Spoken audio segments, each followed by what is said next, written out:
Sobrang di ko pa mapaniwala.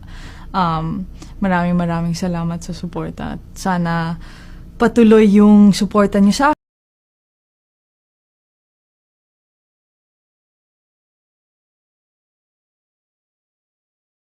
Stunningly attractive Mansour kneels for Alex Eala, the $1 billion offer she turned down in 20 seconds. Welcome back to Champions Tennis, ladies and gentlemen. You must prepare yourself for what we are going to expose today if you believe you are an expert in the world of tennis and have seen it all. The Grand Slams, the trophies, the prize money. The foundations of the sports world have been destroyed by an earthquake. We are discussing a situation so startling and unprecedented that the tennis elite is utterly stunned and millionaires are shuddering. We are live from the Middle East, where a seismic event involving the young Filipina sensation Alexandria is causing the sands of Abu Dhabi to shift, not due to wind. You are aware of her as the Philippines' pride, the rising star, and the unwavering warrior. However, she is the one who performed the unimaginable as of this morning. Stunned insiders have confirmed rumors of a secret meeting, a magnificent palace, a billionaire on his knees, and a contract offer that makes Cristiano Ronaldo's salary seem like pennies. We are discussing $1 billion. The response was a 20-second quiet that was louder than any cheer ever heard in a stadium. You will see why Alex Eala is more than simply a tennis player at the end of this video, so pay attention. He is destined to become a legend. Let us establish the scenario. The Mubadala Abu Dhabi Open has brought the tennis world to the United Arab Emirates. There is electricity in the atmosphere. The Filipino population, who have transformed the facility into their idol's home arena, fills the stadium to overflowing. The draw has been dominated by Alex Eala, her amazing fortitude against her best buddy Zion Sonmez and her remarkable, unthinkable comeback against Alexandra Sasnovich, where she overcame a 4-point deficit in the decider to save match point, were both witnessed just days ago. The girl is burning. She is toying with a spirit that money cannot purchase, yet it seems that someone believed that it could. Exclusive leaks from the UAE's power corridors indicate that Ella's forehand isn't the only thing generating talk. It has to do with her marketability, her poise, and her capacity to represent a new era. Sheikh Mansour bin Zayed Al Nahyan enters.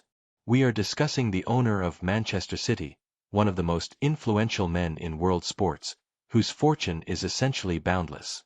According to the stories, the Sheikh decided he didn't just want Ella to play in Abu Dhabi. He wanted her to be Abu Dhabi after seeing her captivating relationship with the audience, her command of the court, and the way the fans chant her name. The storyline that we have discovered depicts a scene from a motion picture. Ella was reportedly taken to a separate, ultra-exclusive wing of the Zed Sports City complex, a VIP haven dripping with luxury, instead of the dressing area after her spectacular quarterfinal qualification. According to reports, the air was scented with jasmine and oud, and the room was lined with velvet. Sheikh Mansour himself was waiting for her, but he wasn't seated on a throne. Witnesses reported that the Sheikh, overtaken by the vision of what IO means for the future of Asian tennis, genuinely knelt down in a moment that has startled both sports analysts and cultural watchers. Yes, you heard correctly. A royal billionaire kneeling. The offer, the Abu Dhabi deal, followed. The details that have been revealed to us are astounding. This was not a sponsorship arrangement. It was an empire. Ella essentially gave up her tour independence as part of the pitch to become the long-term queen of a brand-new, Abu Dhabi-only rival tennis circuit, Dhabi. According to the figures, a $1 billion down payment in quick cash is greater than the total career prize money of Djokovic and Federer Nadal. In addition, a $6 billion payout is guaranteed for 10 years at an annual rate of $600 million. But money wasn't the end of it. The benefits were intended to entice a budding celebrity. An special Boeing 787 Dreamliner with a medical suite and gold-plated furnishings. She will be the permanent star of the Abu Dhabi Diamond Tennis Championship, a competition with a $150 million prize pool, and her own enormous tennis building, the Alexandra Abu Dhabi Arena, which will be constructed on a private island. She was offered the opportunity to become the wealthiest female athlete in history, surpassing Naomi Osaka, Serena Williams, and all the other names in the book at once. Consider the strain. You're 20 years old. You battled your way up from the circuits of the ITF. You have struggled with weariness from travel, injuries, and the rigors of the tour. Abruptly, you are presented with a blank check that guarantees not only your future but also the future of your great-grandchildren. Saying yes and remaining in Abu Dhabi is all that is required. There was silence in the room. The chick waited. Everyone in the group held their breath. 4, 5, 10, 15, and 20 seconds, there was no sound. There was enough tension to choke on.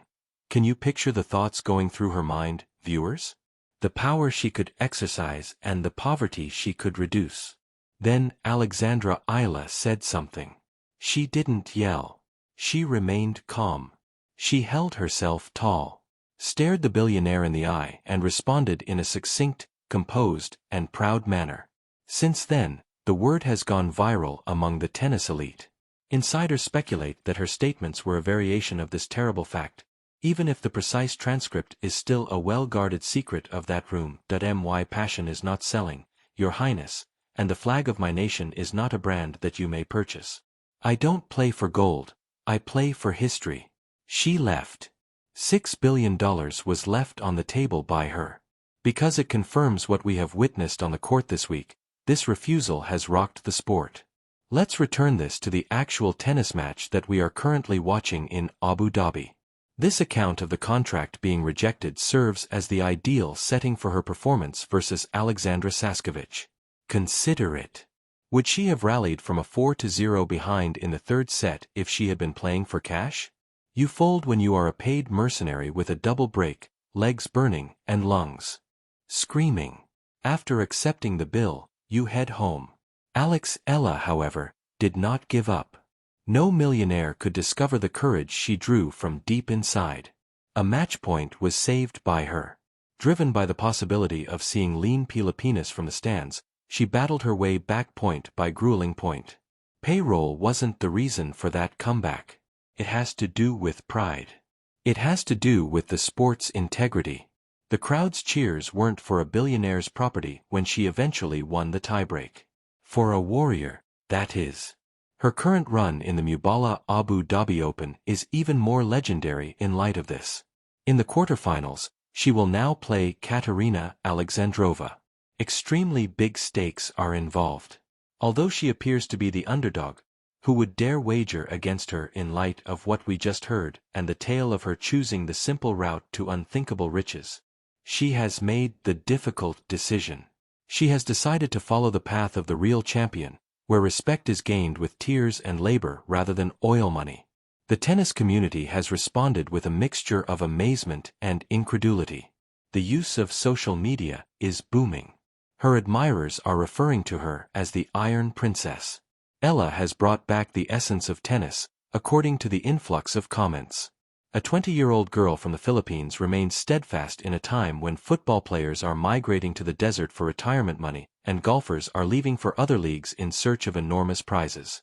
She reminded everyone of the invaluable joy of raising a Grand Slam trophy and listening to your country's song performed on a global platform. Not to be overlooked is the story of the Queen of the Court. The chick has essentially crowned herself in Abu Dhabi this week, even without her title. Thousands of members of the Filipino community attended. Their intensity is unparalleled. It seems like a Davis Cup match when she plays. To them, she is more than simply a player.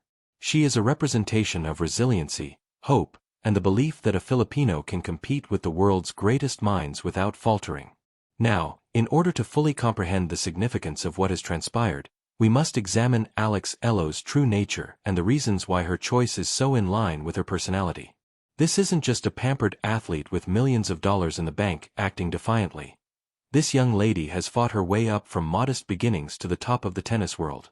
And sacrifice, tenacity, and an unrelenting dedication to honorably representing her nation have characterized each and every stage of her journey. On May 23, 2004, Alexandra MGO was born in Quezon City, Philippines. Tennis is hardly the first sport that springs to mind in the nation where she was raised. Basketball is the most popular sport in the Philippines, followed by volleyball and boxing. There aren't as many tennis facilities, coaching is more costly, and there isn't the same infrastructure in place to produce world-class players as there is in the US, Europe, or Australia. However, Alex's parents recognized a unique quality in their daughter.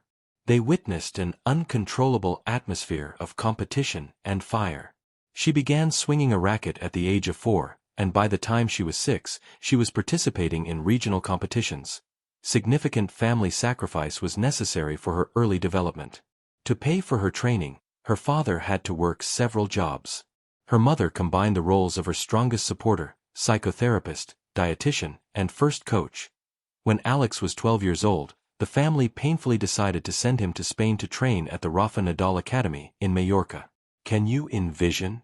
She was sent to a distant nation where she didn't understand the language at the age of 12, hardly a teenager, and separated from her friends, family, and everything she knew.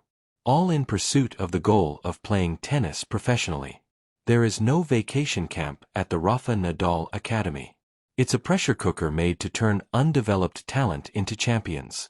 The training is harsh. Playing the court for 6 to 8 hours every day is followed by mental conditioning, film analysis, and fitness exercises. There is strong competition. The brightest young talents from all over the world are all around you, battling for the same goal. A lot of children crack under the stress. They experience homesickness. They sustain injuries. They exhaust themselves. Not Alexa, though. She flourished. Like a sponge, she took in everything. She became proficient in Spanish. She adjusted to the clay courts of Europe. She acquired a full game, strong ground strokes, astute net play, and a mental toughness that would later become her defining characteristic. She had an absolutely amazing junior career. She won the Australian Open Girls Championship in 2020, making history as the first Filipino to win a junior Grand Slam singles title. She didn't stop there though. She proved that her success wasn't a coincidence in 2021 when she advanced to the French Open Girls Finals. She demonstrated her versatility by winning the US Open Girls Doubles title as well. These were declarations rather than merely victories. Hay declared to the tennis community that the Philippines had developed a genuine talent capable of competing anywhere and against anyone.